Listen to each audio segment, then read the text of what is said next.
Olá pessoal, espero que todos estejam saudáveis. Bom, para ver o vídeo tem que estar vivo, né? Então, saudáveis. E vamos lá, mais um conteúdo que é complementar, né? Opcional, optativo, não é obrigatório, não é necessário, são apenas comentários que eu faço em relação ao conteúdo que pode ajudar. Eu espero que ajude, né? Espero que não atrapalhe.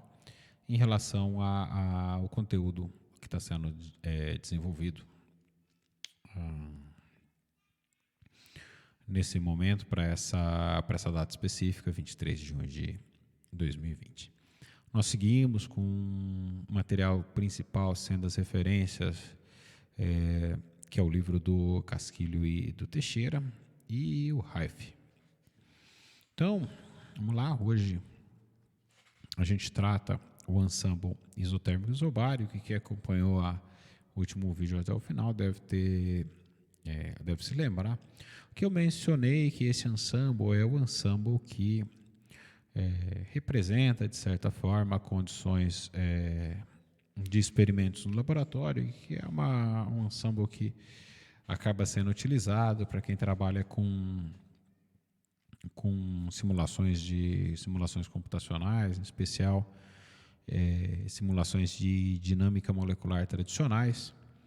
Que, em geral, nessas simulações,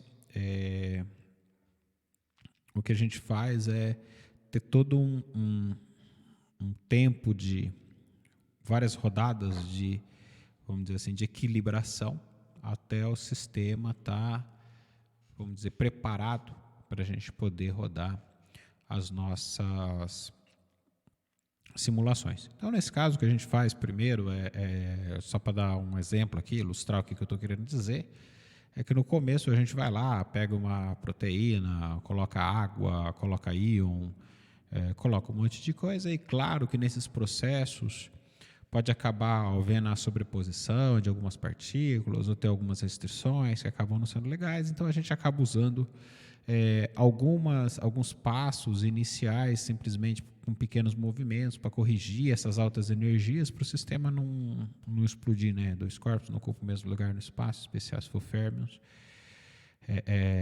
Porque se não forem, ocupam, a gente vai ver lá em Física Estatística 2. Mas nesses casos a gente faz essa filtragem grosseira, né? Simplesmente para o sistema não explodir inicialmente, e depois de fazer esses passos que são bastante rápidos, a gente faz um processo de equilibração. Tradicionalmente, esse processo de equilibração é fazer o meu sistema correr um determinado tempo no ensemble canônico. Então a gente define temperatura, número de partículas e volume constante para que o sistema tenha uma homogeneização dessa temperatura, e logo depois, se a gente estiver tratando resultados que vão ser comparados com resultados experimentais, a gente vai tentar buscar a condição que é mais parecida com o laboratório. E lá no laboratório existe uma dificuldade da gente fazer um experimento a volume constante. Porque, em geral, a gente está sujeito à pressão atmosférica, e a pressão atmosférica no laboratório é constante. No nosso dia a dia, a pressão atmosférica que é constante, não o volume que é constante. Então, o meu sistema ele pode sofrer algumas variações no volume. E por isso que esse ensemble ele acaba sendo usado nessa parte computacional, e ele acaba sendo usado também quando a gente vai resolver problemas de maneira analítica e quer comparar diretamente com experimentos de laboratório. Claro que se vocês vão chegar para mim e falar assim, professor, mas você tem falado há um certo tempo que existe uma equivalência entre os ensembles, então supostamente eu posso usar o ensemble microcanônico e então conseguir fazer comparações. Claro que se pode fazer isso, mas é claro que existem equivalências, mas você precisa restringir algumas certas condições para que as coisas funcionem relativamente bem. A gente vai ver isso quando a gente estiver tratando Física Estatística 2, porque lá a gente vai ter uma situação de um gás que vai parecer muito natural a gente querer trabalhar com um ensemble canônico, mas a gente vai fazer uma escolha por partir para o ensemble macrocanônico, exatamente para evidenciar como que funciona essa questão das equivalências, e ainda tendo em vista esse tipo de situação que pode ainda gerar uma certa dúvida, um certo desconforto, já no próximo conteúdo em vídeo, a gente já trata um pouquinho as relações de equivalência entre os ensembles e que deve mostrar para a gente qual que deve ser o caminho para a gente conseguir trabalhar com qualquer ensemble e ainda assim conseguir converter um ensemble no outro e coisas desse tipo, a fim de tirar as informações que a gente deseja por um sistema.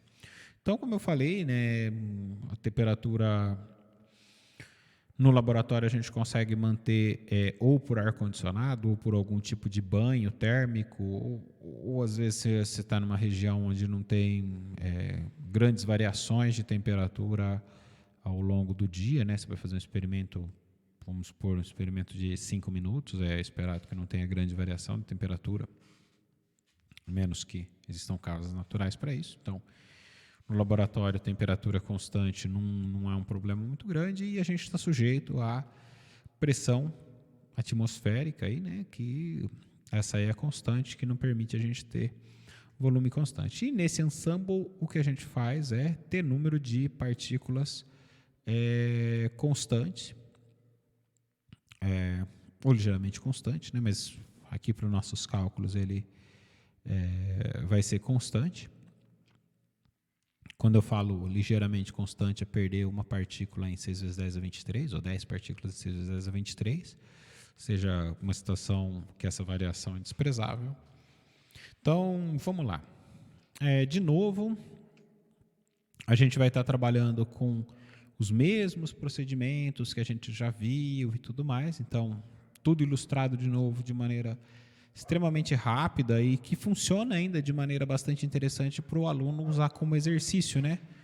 Porque nessa condição, eu entendo que o aluno pode verificar, ou seja, antes de ler esse material, pode falar assim, vamos ver se eu consigo realmente trabalhar com essa questão de desenvolvimento de sistema isolado para encontrar a função de distribuição do ensemble isotérmico isobárico e tudo mais, ou seja, a gente vai estar repetindo o procedimento de novo, então acaba sendo um exercício bastante interessante para verificar se os conceitos, os fundamentos principais estão sendo fixados. Então, novamente, o que a gente está fazendo é tomar o nosso sistema A, que é o nosso sistema de interesse, o nosso sistema A', que é um reservatório, nesse caso, de temperatura e de pressão. Lembrar que no caso anterior, por ensemble gran canônico, era de temperatura e de partículas. Aqui a gente está com reservatório de temperatura e de pressão. E vale dizer que, claro, eu não vou precisar, eu acredito que eu não preciso visitar outros ensembles, porque agora vocês já têm a fórmula, né, a forma de como obter esses ensembles. Então, vocês podem criar os próprios ensembles de vocês, caso seja necessário. Então, vocês poderiam ter 3 condições aqui que representasse a situação desejada de vocês, com os vínculos que vocês precisam, e ainda assim vocês poderiam construir um ensemble particular de vocês, porque a gente está reproduzindo, basicamente, o que a gente já viu algumas vezes. Então, de novo, a linha nosso reservatório, o nosso A0 é o sistema isolado, que é formado por A mais a linha. E aí, se a gente for pegar a distribuição de probabilidade especificada por uma dada energia em um dado volume, lembrando que agora o volume varia aqui, né? Então, de maneira que a gente obteve para os ensembles anteriores, isso consiste em partir da expressão que, infelizmente, eu não coloquei índice aqui, mas que segue a mesma metodologia, né, de fazer uma expansão em série de Taylor em torno de o 0 N0V0, e então descartar termos de ordem superior, e com isso, se a gente pegar esses caras aqui e substituir Da mesma forma que a gente fez antes, pegar a fórmula de Boltzmann, então aplicar os exponenciais, escrever S sobre KB e tudo mais, tal, para definir uma probabilidade de um determinado volume no estado R. Então a gente consegue obter o que é a nossa equação 2, que vai ser de novo meu S' sendo igual a uma constante menos energia do volume de um determinado volume num certo estado pela temperatura menos PV sobre T. E dessa maneira aí o que a gente vai precisar fazer é escrever que essa probabilidade, né, como está aqui em cima, ela é proporcional, então a gente precisa aplicar uma constante de normalização. Essa constante de normalização, se a gente entender que essa situação aqui é uma condição provável, né, uma condição que a gente deseja, dividido por todas as possibilidades, ou seja, pela função de partição.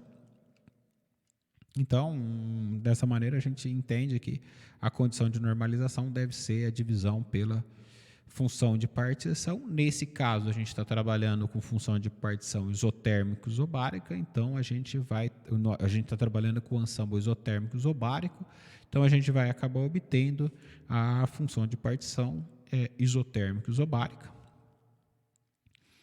onde ela vai ser dada, né? Aqui eu usei o que é a nomenclatura do livro do Casquilho, né? Esse Z estilizado asterisco, que vai ser o somatório do exponencial de menos beta EVR mais PV, e que a gente pode identificar nesse sistema a entalpia e então fazer uma substituição aqui pela entalpia. Dessa maneira, a equação 4, tanto da forma como está à frente da primeira igualdade, como da forma como está na frente da segunda igualdade, define o que é a função de partição isotérmica isobárica.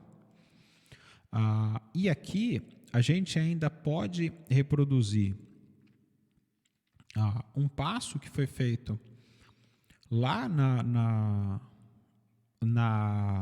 no nosso ensemble gran canônico, que é empregar a função de partição canônica para estabelecer uma relação entre a função de partição canônica e a função de partição isotérmica isobárica, reforçando novamente um caminho para a equivalência entre os nossos ensembles. Então, assim, se a gente fizer isso, a gente vai poder escrever agora a nossa função de partição isotérmica isobárica em função da função de partição canônica. Vamos poder escrever as probabilidades em função da função de partição canônica, que é o que está apresentado aqui na equação 6. E ainda a gente vai poder partir da definição de entropia, aquela definição de entropia mais geral, né? S é igual a menos KB, somatório de R, P de R, ln de P de R. E então, aplicar o desenvolvimento com a probabilidade encontrada na equação 3, a fim de conseguir estabelecer que a relação com a termodinâmica é estabelecida para o ensemble isotérmico isobárico por meio da energia livre de Gibbs, que é o que a gente vê aqui na equação 8.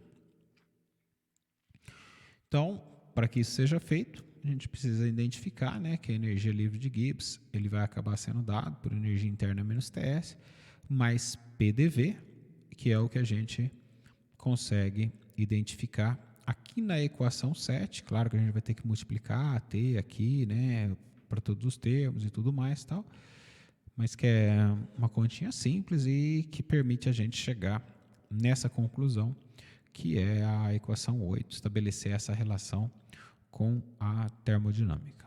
Bom, eu encerro por aqui.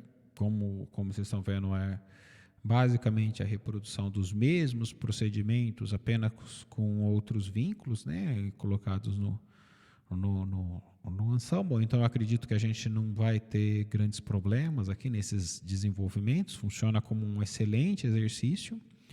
E, a partir do próximo conteúdo, a gente começa a falar, discute um pouco sobre a equivalência entre os ensembles, para então a gente poder entrar no nosso primeiro caso aplicado, que é o gás ideal clássico, onde a gente vai fazer a aplicação do sistema canônico. Então, até breve, cuidem-se e espero vê-los em breve. Tchau, tchau.